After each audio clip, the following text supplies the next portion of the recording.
Olá, amigos e amigas. Estamos iniciando, nesse exato momento, nosso primeiro podcast. Eu me chamo Antônio Laprovita, mais conhecido como Laprovita, e para mim é uma alegria, um prazer muito grande poder transmitir a você que está nos assistindo, nos ouvindo, esse podcast. E eu tenho a honra de receber aqui no estúdio BK, o meu grande amigo, pastor Esdras Lins, que é um financista, é uma pessoa que eu tenho uma admiração muito grande e um carinho. Tudo na paz? Tudo bem, pastor Esdras? Aproveita, que privilégio estar aqui com o senhor hoje, abrindo essa série de vídeos, que o senhor vai gravar aí sobre entrevistas com pastores, com psicólogos, neurocientistas. Isso é muito importante, trazer esse conteúdo de qualidade para a sociedade. Queria dizer que é uma honra, um privilégio indelével aí poder estar aqui com o senhor batendo esse papo sobre educação financeira, que é um assunto tão importante para a nossa sociedade e pouco falado, né? Eu tenho acompanhado a sua trajetória nesse projeto, que Deus colocou no seu coração, haja vista que você priorizou, você deixou outras coisas, outras coisas pessoais suas para se dedicar totalmente a esse projeto como palestrante, como educador, financeiro à luz da Bíblia. E eu percebo que a cada dia, você tem assim mostrado assim uma experiência, assim muito grande em relação a isso. E eu creio também que através dessa experiência que você tem adquirido, você tem conseguido ajudar outras pessoas nessa questão de educação financeira à luz da Bíblia. Você pode falar alguma coisa sobre isso? Pode? Deus tem aberto portas aí para essa área e é um privilégio imenso poder servir no reino, trabalhando nessa área específica de educação financeira à luz da Bíblia, E a gente fala que evangelho é renúncia, Então eu poderia de fato estar falando sobre finanças em vários outros setores, especificamente sobre investimento, sobre planejamento financeiro, quitação de dívida, mas Deus tem colocado isso no meu coração e as igrejas têm aberto as portas para esse conteúdo, que é importante no desenvolvimento social, desenvolvimento da comunidade de fé cristã. E a Bíblia ela fala muito sobre finanças, A palavra mais repetida da Bíblia é Senhor. Repete aí 8.455 vezes, e suas variáveis, Senhor, Mestre. E dinheiro é a segunda palavra mais repetida da Bíblia. Para você ter uma ideia, Jesus, nas ministrações dele, 40% ele falava sobre dinheiro. Alguns teólogos dizem que tem de 35 a 40 parábolas de Jesus, porque a parábola ali tem uma definição, então alguns consideram como parábolas, outras não, algumas questões que Jesus fala. Mas digamos que a gente passa do princípio aí que tem 39 parábolas. Das 39 parábolas que Jesus contou, 11 ele trazia alusão a dinheiro.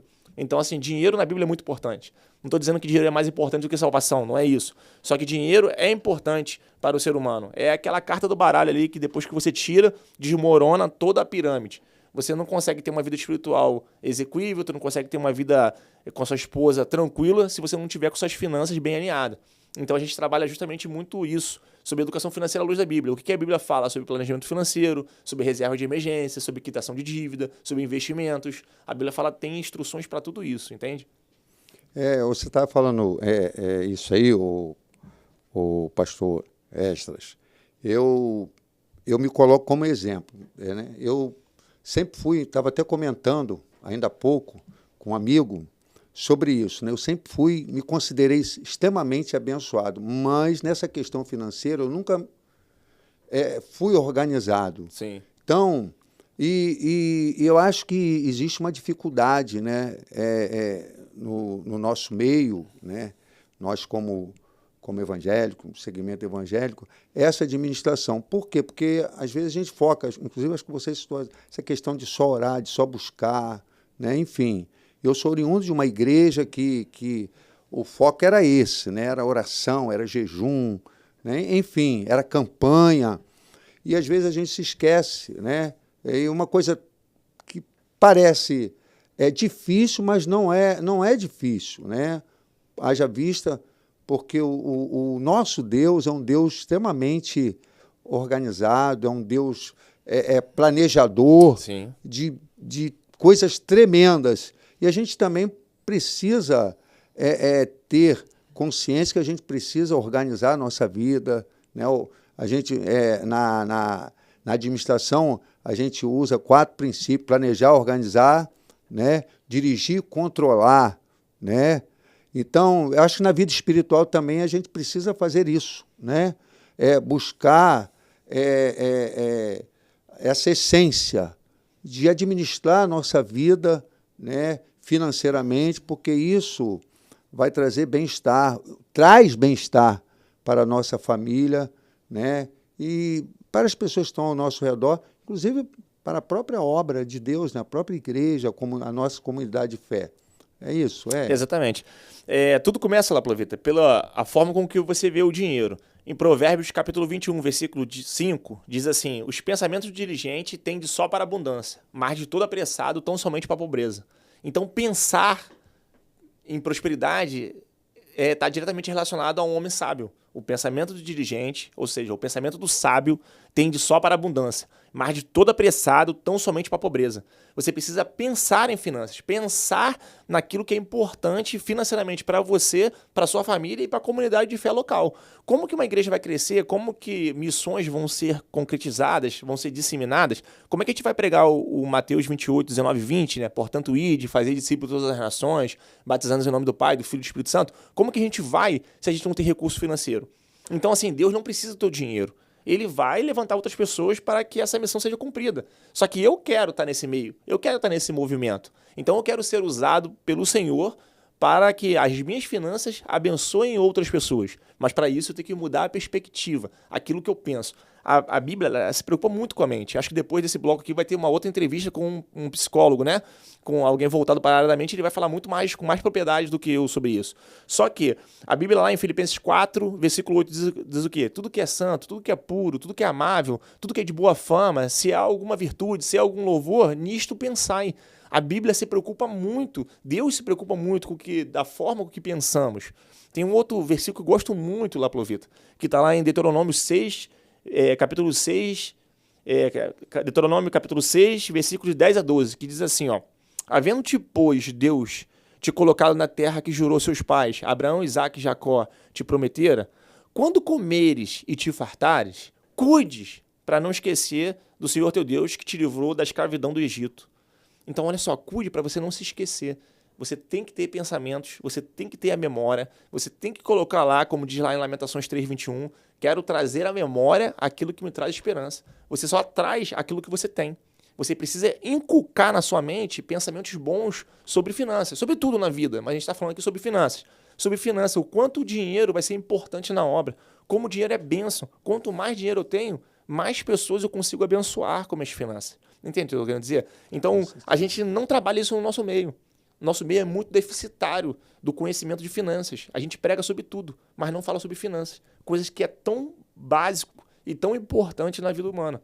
Como que a gente vai conseguir investir no reino? Como que a gente vai conseguir estender nossas tendas? Como que a gente vai conseguir mandar missionários se a gente não pensa em ser superavitários para a honra e glória do Senhor Jesus Cristo?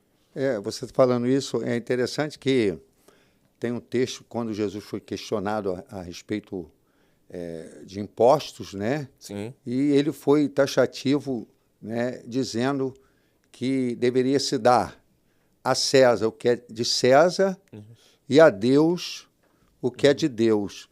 O que você pode falar sobre isso, sobre essa palavra de Jesus? Exatamente. Quando você tem uma mudança de mentalidade, lá de Romanos 12:2, né?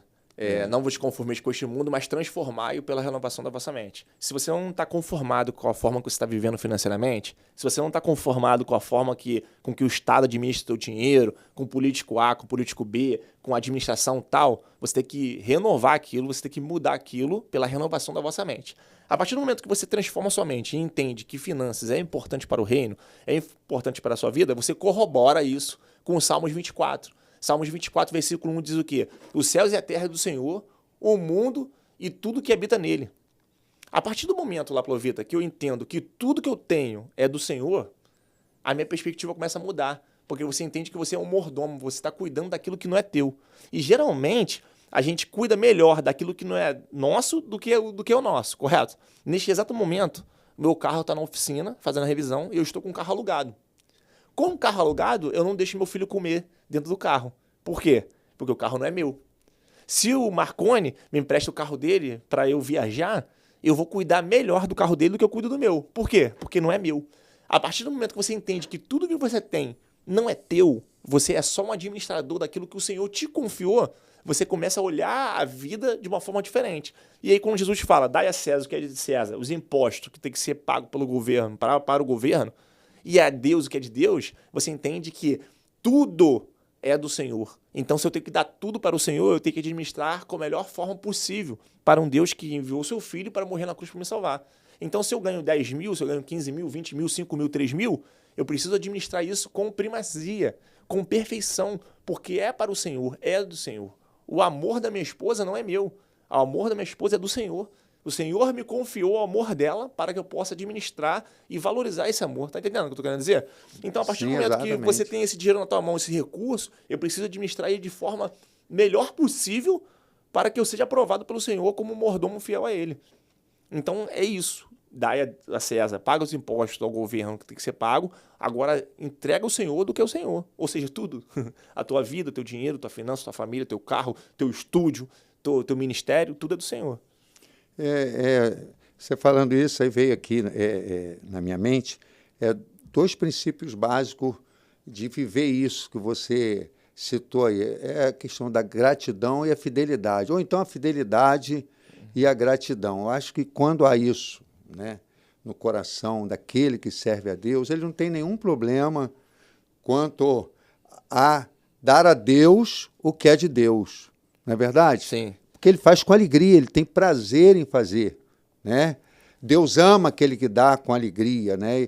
E quando a gente tem dentro do nosso coração essa essência, então nós somos extremamente abençoados, né? Haja vista você que colocou no coração esse propósito, né, de fazer o que você está fazendo, né? Se desprendeu de tudo, você tinha uma carreira que, não vou entrar nesse mérito, salvo se você quiser entrar, tinha uma carreira, né? Ainda você tem possibilidade, né, de continuar nessa carreira ou não? Ou você não, agora já acabou. Já se desligou. O que o Laplovito está falando é que eu fui militar por muitos anos, né? Isso 15 é legal, anos. é legal ouvir isso, você contar, se você quiser contar. Não, posso falar. Eu era militar, 15 anos, sargento fuzileiro da Marinha do Brasil. Então, eu abdiquei de uma carreira de concursado público federal para empreender e trabalhar justamente ministrando a palestra de educação financeira à luz da Bíblia. Então, se você que está assistindo é de alguma igreja e queira me convidar para dar a palestra de educação financeira à luz da Bíblia na sua comunidade de fé cristã, é só você entrar em contato com o Laplovita, vai deixar aqui nos comentários desse vídeo do YouTube, né? @finançasesdreslins. Pode me seguir lá e me convidar, que vai ser um prazer imenso estar na sua comunidade de fé ministrando essa palestra. Então, eu abdiquei de tudo, de fato, para viver do ministério. E Deus tem abençoado. E, de fato, sobre o que o senhor falou sobre fidelidade e gratidão, Deus honra. A gente não dá 100 querendo ganhar 1000, né? Não é um jogo de troca com o Senhor. Não é, não. Só está devolvendo aquilo que não te pertence. Eu lembro que no concílio pastoral, as pessoas perguntam, né? O que é o dízimo para você? E a resposta ali mais execuível o dízimo é 10% daquilo que não te pertence. Não é isso? Nada nos pertence. Então, está devolvendo 10%. E aí, Laplovita, quando eu trabalho isso na palestra, eu até falo o seguinte, engraçado que a gente dá o dízimo, e como é que é o dízimo, né? O dízimo, ele começou ali na divisão das tribos, né? As 12 tribos, correto? Aí tinha a tribo de Levi, que seriam os levitas, que sairiam dali os sacerdotes. Então, todas as tribos produziam, trabalhavam. Só que uma, que era de Levi, era específica para cuidar do templo. Então, eles não poderiam trabalhar, porque eles precisariam trabalhar para o templo, né, para cuidar do templo, fazer os sacrifícios no altar e limpar, e tá tudo preparado na tenda para que as pessoas pudessem cultuar. Então se tirou 10% de cada tribo para que essa remuneração, esse valor, sustentasse a tribo de Levi, que abdicou do trabalho, que é exemplo que eu estou fazendo hoje, abdicou de qualquer tipo de trabalho para dedicar a obra. É o que acontece, e aí a gente veio trazendo isso de lá para cá até hoje. E aí, ou seja, primordialmente, né, originalmente, o dízimo era para manter algo. A manter a vida daquelas pessoas que abdicaram de trabalhar fora para trabalhar para o templo. E a gente, então, dá o dízimo para todas as coisas nessa vida. Por exemplo, se eu jogo futebol, né, aí tu vai lá e tu vai jogar um futebol na grama sintética. Tu vai dar um dízimo ali para manter aquilo, né? R$20, R$30, porque paga o campo, paga a água, paga o churrasco, não é isso? É verdade, é verdade. Quando você compra o café, você dá o dízimo do café para o Estado, para a manutenção do Estado. Então, hoje, um imposto do café é 48%, 50%. É um dízimo que você está dando para a manutenção do Estado. O imposto que você paga, você está dando um dízimo para manter um Estado. Então, para pagar a polícia, para pagar Forças Armadas, hospitais públicos. Isso tudo é mantenido por um dízimo, que não é 10%. Muitas vezes é muito maior do que 10%. Muito além. Aí, tudo bem. Aí o cristão paga de boa. Tu não vê um cristão batendo panela aí para pagar 100% de juros de um carro. Mas na hora de dar o dízimo para manutenção da obra do Senhor, o cristão reclama. E aí, qual é a crise com isso? E aí eu trago uma outra alusão em relação à gratidão e a compromisso. Se o cara ganha aí, eu tô olhando para a câmera aqui falando com você que tá me ouvindo. Se você ganha 10 mil reais, imagina comigo, ganha 10 mil reais e agora está passando por uma crise mundial do petróleo, lá com a guerra lá da Síria. E aí, digamos que o teu patrão chama você e fala assim, ó, você tem visto que a gente está tendo um corte aqui na empresa. Então, todo mundo que recebe 10 mil reais, a gente tem que mandar embora. Só que eu gosto muito de você, Laplovita. Digamos que eu seja teu chefe. Gosto muito do senhor e você trabalha muito bem, você é um excelente gerente. Só que a empresa é a regra agora do chefe maior, que a gente tem que mandar todo mundo que ganha 10 mil reais embora. Só que eu quero lutar por você. Eu quero que você continue na empresa. Só que com 10 mil você não consegue continuar. Você não pode ficar. Eu quero te propor uma rotina. A partir de agora eu vou ter que diminuir 1.000 reais do teu salário. Então, ao invés de você receber 10 mil, você vai passar a receber 9 mil reais. Pergunta. Essa pessoa vai desistir do emprego? Ela vai continuar. Ela pode continuar chateada, porque está ganhando menos. Ela vai chegar em casa, vai reclamar com a esposa, vai falar, mas ela vai continuar no emprego. Não vai ser os 1.000 reais que vai fazer falta. Vai fazer falta? Vai fazer falta ali um pouco. Mas ela não vai passar fome. Se bobear, não vai mudar nada. Ela vai cortar um gasto invisível, uma Netflix, vai diminuir a frequência que ele vai no shopping, mas ele vai continuar. A vida vai continuar. O que eu quero dizer é o seguinte, quando a pessoa é fiel ao Senhor, e aí eu tô falando de neurociência, eu tô falando de praticidade, não tô nem falando de fé aqui, mas quando ele é fiel e ele paga o dízimo dele ali, ele vai lá e devolve aquilo que ele não pertence, ele tira os 1.000 reais de 10 mil, ele tira 500 reais de 5 mil, não falta, Laplovita, não falta. Porque se tivesse que diminuir o salário da empresa dele, ou se tivesse que trocar de emprego, ele trocaria de emprego, receberia menos e não faltaria. A vida vai continuar. As pessoas se adaptam a isso. Ele vai passar a vender um bolo, um sacolé, mas a vida vai continuar, entende? Legal, legal. Interessante que eu não ia tocar nesse ponto, até para não direcionar o podcast nessa questão de dízimo, mas Deus é tremendo que usou você para falar sobre dízimo e é muito importante. E o que acontece? A questão de fidelidade, né? Eu acho que a gente até comentou aqui sobre o marido daquela viúva, né? Sim. Cujos filhos iriam ser levados como escravos, né? Quando aquela mulher vai a Eliseu, ela era esposa de um dos filhos dos profetas, e uma das coisas que ela frisa foi a fidelidade do marido dela, né?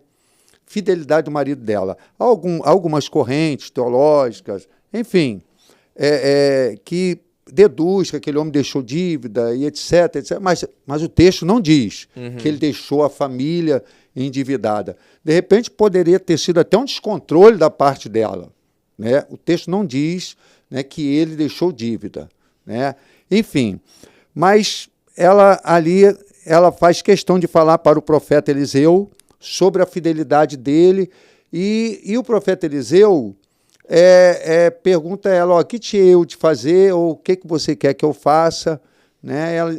Ela interessante que ela usa ali 3 pronomes, né?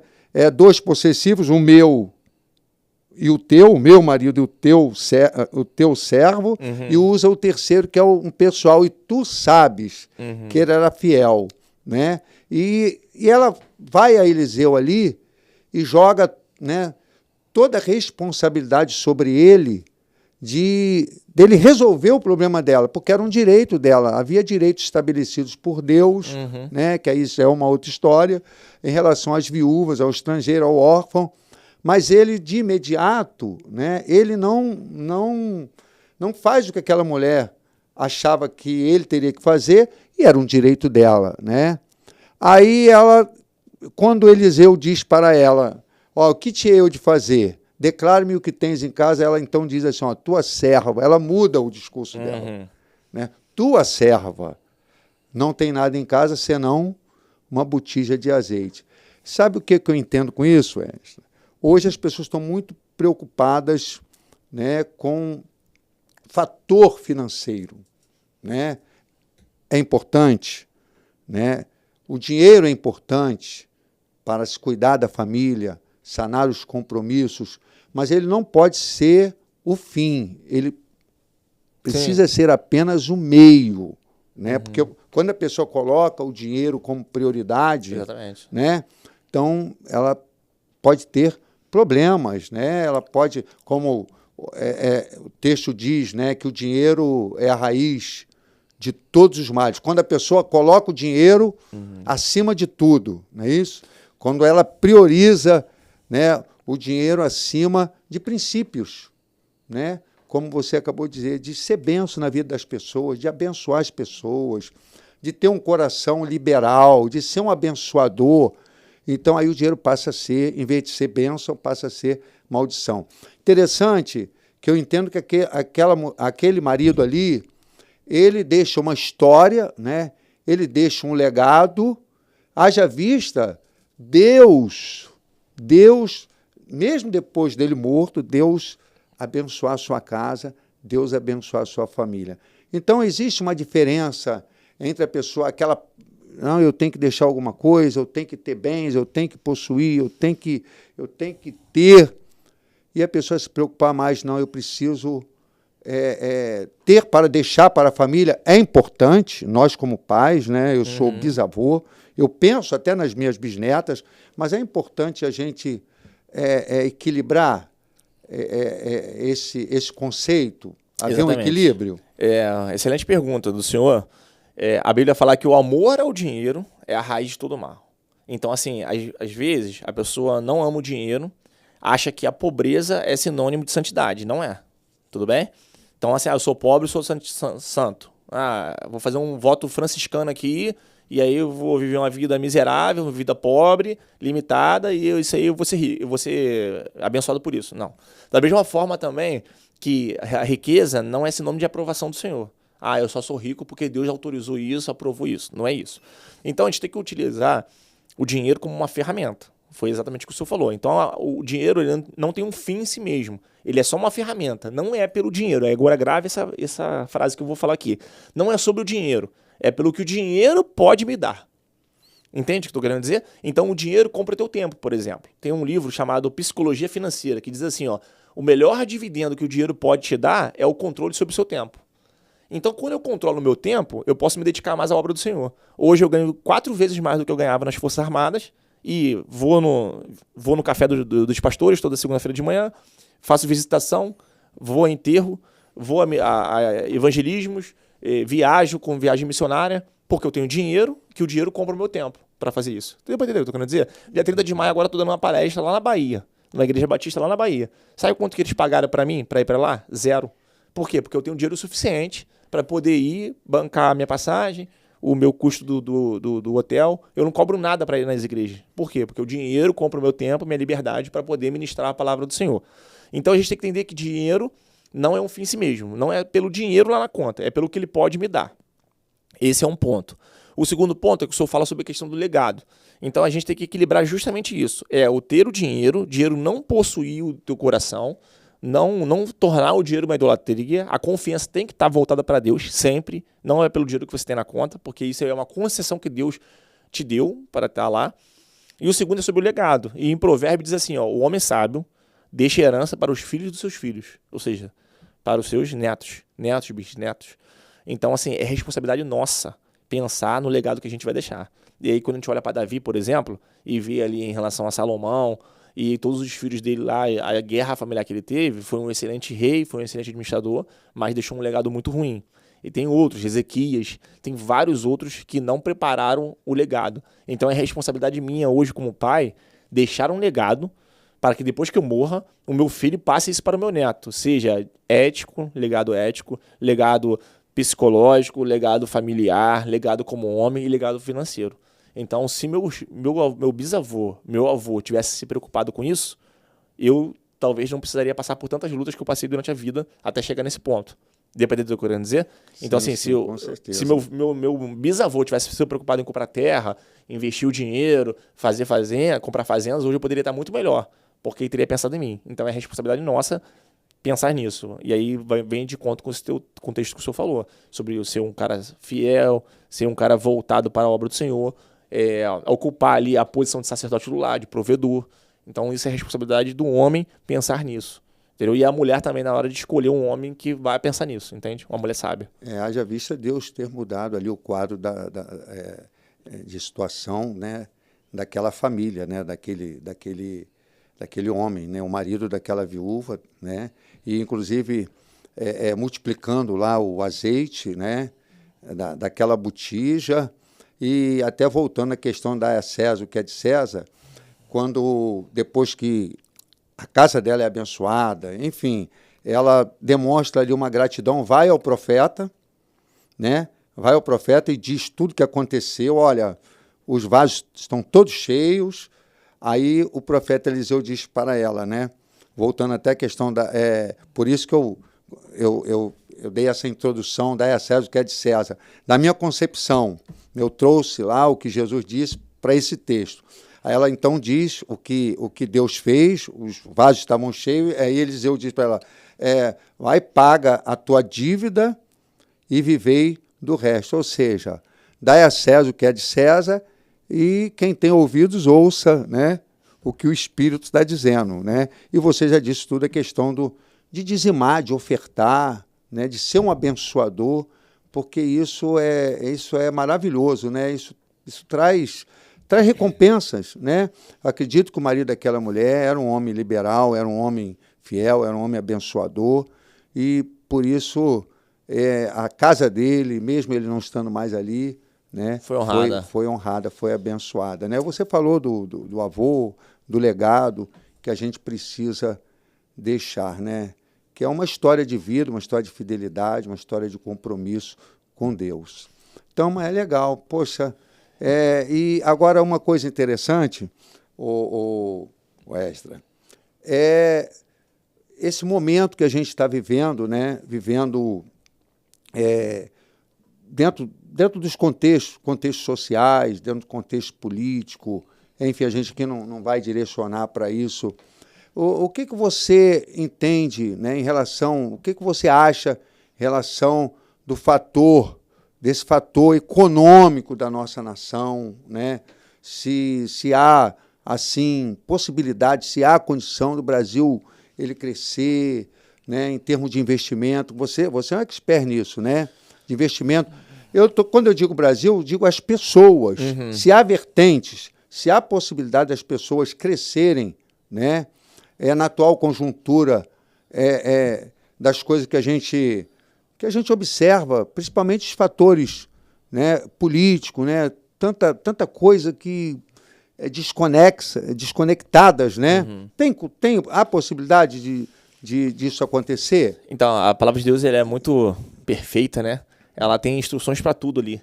E acho que, se eu não me engano, é a 2 Crônica, né, 7,14, que é bem-aventurada a nação cujo Deus é o Senhor. Não é isso? Então, assim, a partir do momento que a nação ela se voltar para o Senhor Jesus Cristo e ler a Bíblia e buscar conhecimento nele, aí sim seremos uma nação próspera. E aí, quando eu falo de próspera, não estou falando de ostentação, de riqueza, mas sim de viver a plenitude do Senhor, viver ali a boa vida enquanto vivemos aqui nessa terra. Jesus disse lá em João 10:10, né? O diabo, né, o inimigo, o ladrão, veio para matar, roubar e destruir, mas eu vim para que tenham vida e a tenham em abundância. O que seria a vida abundante, né? É você viver na tua vida normal, sem passar por necessidades. E eu não estou falando de dificuldade, porque Jesus também falou lá, né, que no mundo tereis aflições, mas tem de bom ânimo porque eu venci o mundo.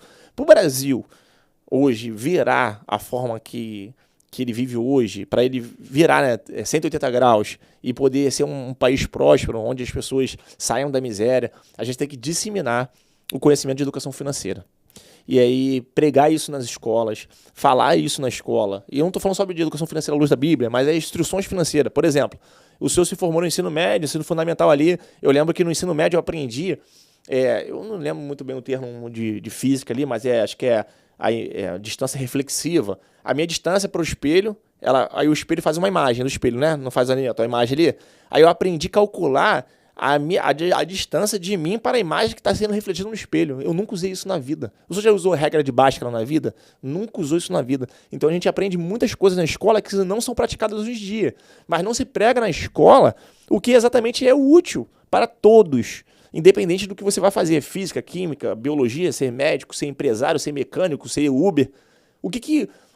Qual o conhecimento que todos precisam e precisariam aprender nas escolas? Todas as palestras que eu dou, todo mundo vem falar isso comigo. Poxa, isso era para ter sido ensinado na escola. O que a gente precisa aprender na escola? E aí, fica um recado aqui para você que está assistindo e é envolvido com política e tem o poder de mudar a educação do Brasil. Precisamos aprender na escola empreendedorismo. Você é trabalhado na escola, até o sinal da escola, o bem, é igual da fábrica. Você é programado todos os 10, 15 anos que você passa estudando na escola para trabalhar para os outros. Pensa, um engenheiro, ele é formado em 7 anos, 6 anos para trabalhar para alguém. Olha que loucura. A gente não aprende na escola empreendedorismo. Fazer o seu próprio negócio, construir o seu próprio negócio, poder gerar empregos. Você não aprende isso na escola. Então, por favor, você que está assistindo e tem o poder de mudar, traga essa pauta para ser debatida. Educação financeira. Educação financeira. Nunca aprendemos na escola educação financeira. Aí eu sei a distância do sol para a terra, que eu nunca usei, nunca pensei em fazer física, química, biologia, sei lá qual é a matéria, geografia que estuda isso. Aí eu sei a distância da terra para o sol, eu estudei isso na escola. Mas não sei fazer juros compostos, mas não sei declarar um imposto de renda. Tem que aprender isso na escola, declarar imposto de renda, administração financeira do lar, primeiros socorros. Coisa que você vai usar. Todo mundo aqui já passou por um acidente na estrada. Já viu um motoqueiro cair, já viu um acidente de ônibus, de carro, mas ninguém saiu fazer um primeiro socorros. Mas a distância entre o sol e a terra eu sei.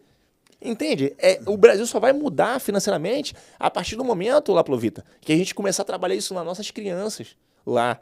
Que aí sim, olha só, a nossa diferença para os tigres asiáticos, que é Hong Kong, Coreia do Sul, Tailândia, né? Tailândia? Os tigres asiáticos ali. A nossa diferença é que lá eles estimulam a poupança interna. Então, desde criança, os tigres asiáticos são tigres asiáticos, e esse desenvolvimento deles todo, porque eles incentivaram a poupança interna, das pessoas se pouparem, para as pessoas administrarem financeiramente. Aqui não. A gente só aprende a gastar. Entende o que eu estou querendo dizer? Olha só, antes de você dirigir um carro, você passa por uma autoescola, aprende a teoria, aprende a prática, para depois você ter um carro, correto? Dinheiro é a única coisa na vida que ninguém te ensina e te dá ali na tua mão, sem você saber a teoria dele. As pessoas não sabem nem para que serve o dinheiro. Aí, do nada, ela tem 17 anos, está fazendo o ensino médio, termina o 3º ano do ensino médio e, do nada, ela começa a trabalhar e ganha 3 mil, 4 mil. E aí? Faz o que com esse dinheiro? Sendo que ela nunca aprendeu a administrar esse dinheiro. Para a gente ter um Brasil próspero, a gente precisa trabalhar isso nas escolas. Eu fiz essa pergunta para você porque eu já tive o privilégio de participar de algumas palestras suas, né? E você aborda muito essas questões aí. Mas você também orienta as pessoas, né, a investirem, né? E de várias formas. Eu queria que você falasse alguma coisa sobre isso, né? Onde as pessoas podem investir, né? Qual a melhor forma dessas pessoas terem um rendimento maior de suas finanças. Você fala muito sobre isso nas suas palestras, né? E aborda o que você acabou de citar aí, né? Questões até nacionais do Brasil, né? Questões que englobam também outros países, né? Porque hoje a gente vive no mundo da globalização, né? Isso. Por exemplo, lá essa guerra lá no Oriente Médio exerce influência no mundo todo, né? A questão do petróleo, né? Então, eu queria que você falasse um pouquinho aí, né? Do que eu já ouvi, tive o privilégio de ouvir, né? Da orientação, da direção que você dá para as pessoas que têm, assim, né? Esse tino, né? De investir, de ser um investidor, né? E você é um expert para orientar, para ensinar, né? Essas pessoas. Então, o microfone é seu. Olha que interessante, eu sou apaixonado pela Bíblia, cara. A Bíblia tem instrução para tudo. Falei isso aqui algumas vezes. Eu vou E dentro de um contexto bíblico, né? Exatamente. Dentro de um contexto bíblico, Em é legal. Mateus 25, Jesus contando uma parábola, ele fala sobre a parábola dos talentos. E aí ele distribui os talentos para algumas pessoas, e aí depois ele volta para cobrar aqueles talentos. Aí uns dobraram, outros investiram, trouxeram. Aí um fez o que com o talento? Enterrou. Aí no versículo 24 do capítulo 25 de Mateus, ele diz assim, ó: servo mal, você sabe que eu ia vir aqui cobrar aquilo e eu cobro com juros. Por que você não deu esse dinheiro para os banqueiros para que quando eu viesse cobrar, esse dinheiro tinha sido multiplicado? Então, até quem tem será dado, quem não tem será tirado, né? E ele perde a dracma dele, o talento dele. Jesus, ele dá essas instruções sobre investimento há mais de 2000 anos. Ele fala sobre essa importância de você pegar o talento que você tem, e aí seja dom, seja sabedoria, conhecimento e finanças, e multiplicar isso. Então o investimento é bíblico. Você precisa fazer o seu dinheiro trabalhar para você. A gente divide renda em 3 tipos de renda. Renda ativa, que é aquela que você ganha no teu salário regular. Então se você é um CLT e ganha carteira assinada, você pinga ela todo mês lá teu salário. Esse salário é uma renda ativa. Tem a renda extra, que você ainda usa a sua força laborativa, né, sua força laboral, sua força de trabalho, para complementar essa renda. Então, se você é militar e você roda de Uber, você está complementando ali a tua renda, é uma renda extra. E a renda passiva, que é aquela que o seu dinheiro faz para você. Então, é o dinheiro trabalhando, gerando mais renda. Então, por que o investimento é importante? Por que esse dinheiro precisa fazer mais dinheiro? A gente tem um fenômeno na sociedade, um fenômeno econômico chamado inflação. Todo mundo conhece e sente esse fenômeno nas suas finanças, né? Ou seja, nos últimos 4, 5 anos, a inflação bateu mais de 38%. Ou seja, se você não teve um aumento de 2021 até hoje, de 2021 a 2026, de 38%, você ficou 38% mais pobre. Ah, pastor, mas eu tive um aumento de 10% em 4 anos. Beleza, então você está 28% mais pobre. O dinheiro que valia em 2021, hoje vale 38% a menos. Então, se você ganhava 7 mil em 2021, você ganha 38% a menos de 7 mil agora em 2026. Então, você precisa fazer o seu dinheiro trabalhar para você, de forma que esses dividendos que a gente chama, que é o dinheiro fazendo dinheiro, ele suplante o fenômeno da inflação. Então, você não perca poder de compra da sua moeda. E aí, claro que não dá para explicar isso nesse tempo restante que falta, mas a gente tem vários tipos de investimento. E eu trabalho muito sobre ações, fundos imobiliários e criptomoedas, por exemplo. Então, ações, quando você compra uma ação, você está comprando uma parte de uma empresa. Então, por exemplo, eu tenho uma ação da Apple. Eu sou dono de 0,0000001% da Apple. Mas eu recebo dividendos da Apple em dólar todos os meses, né? Em meses aí selecionados lá que divide o dividendo. Mas, por exemplo, eu invisto em fundos imobiliários. Fundos imobiliários eu tenho cotas de shopping, de galpões logístico, de hospitais, de cemitério. Tu pode escolher a cota que você quiser e receber dividendos todos os meses desse tipo de investimento. Por exemplo, um fundo imobiliário é obrigado a pagar 95% do lucro líquido aos seus investidores. Você não está fazendo nada mais, nada menos do que aquilo que Jesus mandou você fazer, que é multiplicar o teu dinheiro, multiplicar o talento. Então você investe o dinheiro ali, tu consegue comprar uma cota de um fundo imobiliário hoje, por exemplo, por R$10 e todo mês vai pingar dividendo na tua conta. Todo mês vai pegar dividendo na tua conta. É o dinheiro fazendo dinheiro. Olha que fenômeno maravilhoso. Mas por que as pessoas não fazem? Porque elas têm vários paradigmas. Aí a gente volta lá no primeiro ponto. Quebra de crenças limitantes. Elas não pensam em prosperidade, elas não pensam em finança, ela não pensa em tudo aquilo que é bom para a mente dela. Ela não pensa nisso, porque está limitado em um conhecimento que a mídia resolve te entregar. E aí ela acha que investimento é para rico. Só que com R$10 tu já começa a fazer teu dinheiro multiplicar com segurança. Tá dando para entender? E aí eu gosto muito daquela ilustração que diz assim, ó, por que não passa propaganda da Ferrari na televisão aberta? Por que você não vê propaganda de Ferrari, Lamborghini, casa de luxo em televisão aberta? Porque quem compra Ferrari não está assistindo televisão. Se as pessoas não buscarem conhecimento, e a Bíblia também diz sobre isso, que a gente erra porque não temos conhecimento. Por falta de conhecimento que o meu povo erra, porque o meu povo peca. Se você não buscar conhecimento, se você que está assistindo esse podcast, não agora gerar a curiosidade de buscar no YouTube o que é inflação, o que é CDI, o que é CDB, o que é um fundo imobiliário, como se investe em ações, o que é uma criptomoeda, você vai continuar na corrida dos ratos. Você vai continuar preso dentro desse mundinho onde a mídia, onde a sociedade manipula para que as pessoas não possam crescer. E aí, Shakespeare disse assim, ó, eu poderia viver dentro de uma casca de nós e achar que é dono do universo absoluto. Tem muitas pessoas lá, Plovita, que vivem dentro de uma casca de nós, uma casca de biscoito. Com potencial enorme, né? Potencial enorme. Crescimento. Mas não busca conhecimento. Mas não busca a mudança de mente, lá de Romanos 12:2 que a gente falou. Transformai pela renovação da vossa mente. A gente precisa ter esse entendimento. Eu não citei o nome dele, mas eu vim conversando com meu amigo pastor Marconi, eu estava falando sobre isso, né? Até me coloquei como exemplo, né? De um dado momento da minha vida, eu buscar essa transformação que você acabou de citar. Logicamente, o que você não fez durante quase que uma vida toda, você não vai fazer de uma hora para outra. Mas o importante, pastor, é começar, né? É você ter a oportunidade, né, de ouvir e começar. Poxa, eu posso, eu consigo. E interessante que, dentro do que você acabou de dizer aí, você também presta assessoria, né? E eu queria que você, se fosse possível, lógico, desse um exemplo de alguém que, através da sua mentoria, através da sua assessoria, através dessa pessoa, daquilo que você, de Deus, tem feito, né? Que é ensinar as pessoas, né? A luz da Bíblia, né? O fator de administração financeira. Você tem algum exemplo de alguém, né, que, poxa, através de você foi abençoado, né? Enfim, nessa questão, tem? Ó, a pessoa tem uma ideia, dentro disso que o senhor falou ainda em relação à mudança de mente e a começar, né? Tem uma frase que diz assim, ó, o melhor momento para plantar uma árvore foi há 20 anos.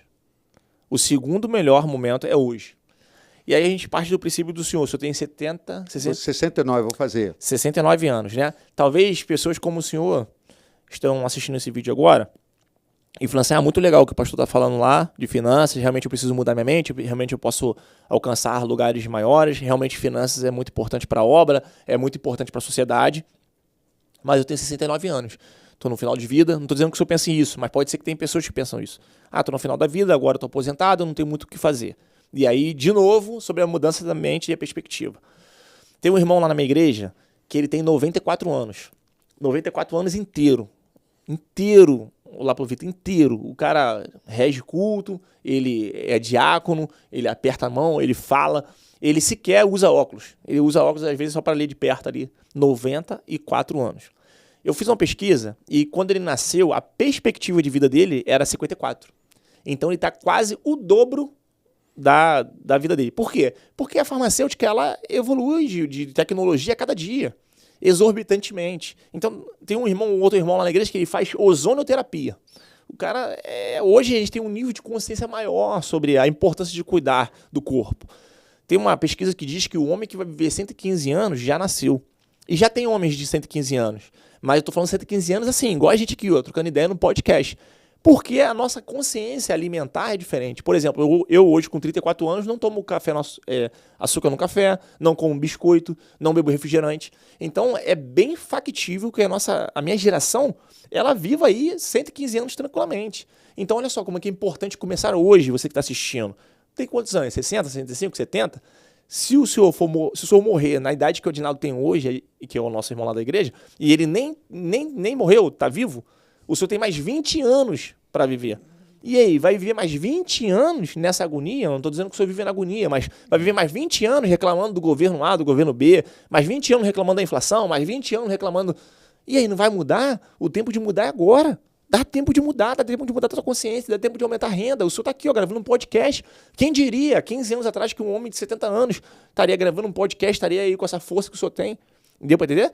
Então, assim, dentro da minha mentoria, por exemplo, tem uma pastora que ela tem seus 70 anos, e aí eu falei para ela assim, que eu digo o seguinte, quem recebe mais de 25 mil, gasta em média aí 3.500, 4 mil reais de gastos invisíveis durante o mês. Porque lá em Isaías 55, versículo 2, diz assim, ó, por que você gasta dinheiro com aquilo que não é pão e o seu trabalho árduo naquilo que não te satisfaz? Gastamos muito dinheiro com aquilo que não é essencial. Quando Deus está falando isso para o povo de Israel, por que você gasta? Pode conferir na tua Bíblia aí, está dizendo exatamente assim. Por que você gasta dinheiro com aquilo que não é pão e o seu trabalho árduo naquilo que não te satisfaz? Por que você gasta dinheiro com aquilo que não é essencial?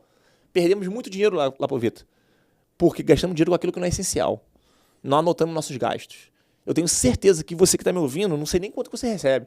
Você gasta mais de R$350, R$400 por mês, independente de quanto você receba. Se você recebe mais de 25 mil, mais de 30 mil, com certeza você gasta muito mais do que isso com gastos invisíveis. Netflix, HBO, Disney Plus, e nem assiste. Televisão, conta de telefone. Tem gente que paga R$140, R$150 de conta de telefone. Que isso, que absurdo. Tem gente que paga taxa de manutenção de conta, tem gente que paga anuidade de cartão de crédito, que não precisa. Então, gastamos muito dinheiro com aquilo que não é essencial. Essa pastora que eu estou te falando, ela recebe mais, ela junto com o marido, recebe mais de 28 mil. Ela gastava por mês mais de R$5.500 com gastos invisíveis. Com aquilo que ela não sabia. Gastava num lanche na padaria, não anotava. Comprava um lacinho para não sei quem, não sabia.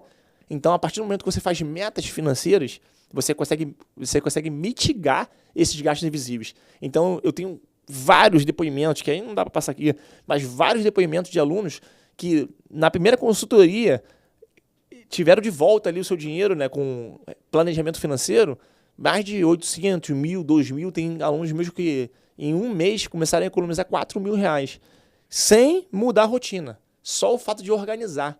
E aí uma técnica muito boa que eu ensino na minha mentoria é a técnica 50-30-20. Estou entregando aqui conteúdo pago gratuitamente. 50% dos seus gastos tem que ser direcionado para gastos essenciais.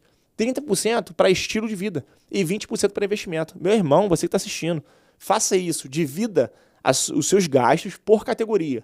Gastos essenciais: luz, água, alimentação, moradia, transporte, comunicação. Isso tudo é gasto essencial.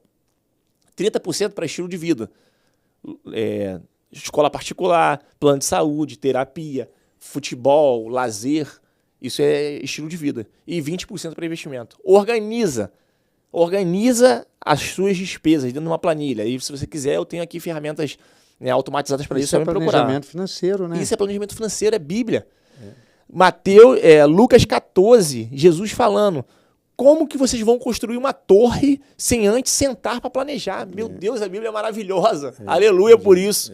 Tá tudo lá, financeiro. Tá tudo lá. Como que você vai construir? Jesus falando, como que você vai construir uma torre sem antes sentar para planejar? A gente perde muito dinheiro por falta de planejamento. A gente não planeja nossas finanças. Verdade. Poxa, legal. Olha, a gente falta aí pouco mais de 5 minutos, né, para a gente encerrar. Mas eu quero agora dar uma guinadinha. Eu queria agora saber de você. Quem é o Esdras? Acertei o nome, né? Sim. O Esdras Lins, né? Esdras Lins. Como pessoa, né? Como pessoa, né? Eu tinha que fazer isso no início, mas vamos fazer no final. Não tem problema. Como pessoa, né?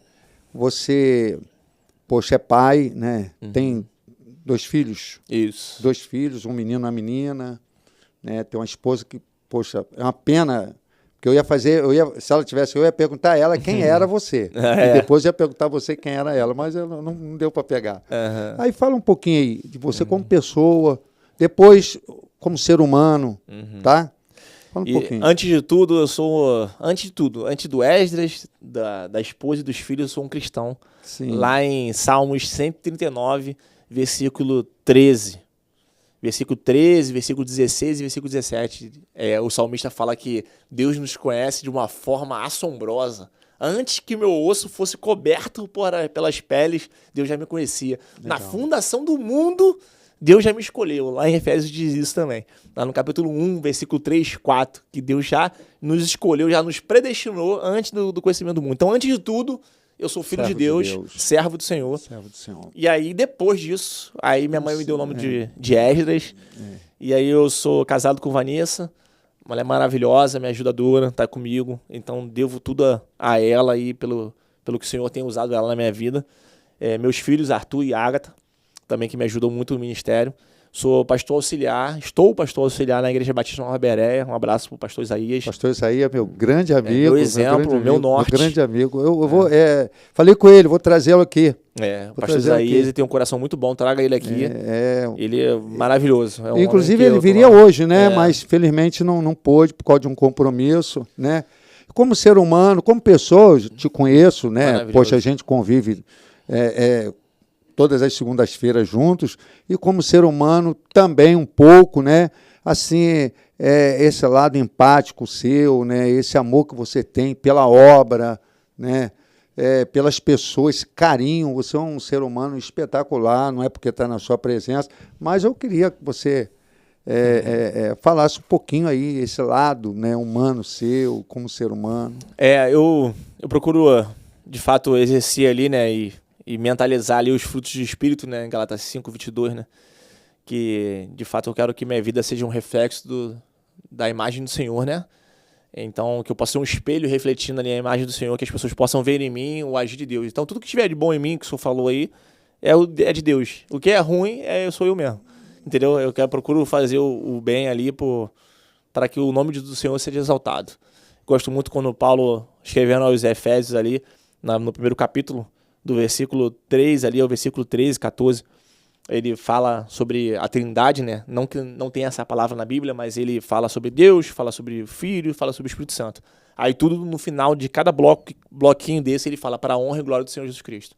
Então que a minha vida, esse é o desejo meu desejo, né? O desejo do meu coração, eu oro todos os dias sobre isso, que a minha vida possa refletir e exalar o nome do Senhor. Então que Jesus possa, que as pessoas possam, que eu possa ser a Bíblia que o crente não lê, né? Que eles possam olhar em mim e ver Jesus Cristo sendo manifestado através da minha vida. Então é só isso. Né? Referência, é só isso. Que a honra e a glória seja dele. Que eu seja só a teologia do cano, né? Pastor muito bom lá nosso lá também, né? Pastor Faustino. Teologia do cano. Que a água só passe por mim.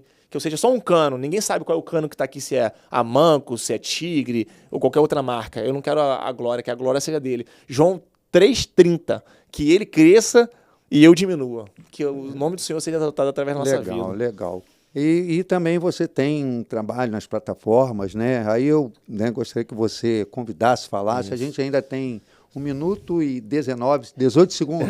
Então você que assistiu até aqui, gostou e quer saber mais, me procure nas redes sociais, @finançasesdraslins, provavelmente vai estar na descrição desse vídeo. Então meu número de telefone é para todo mundo, 21 96497 5564.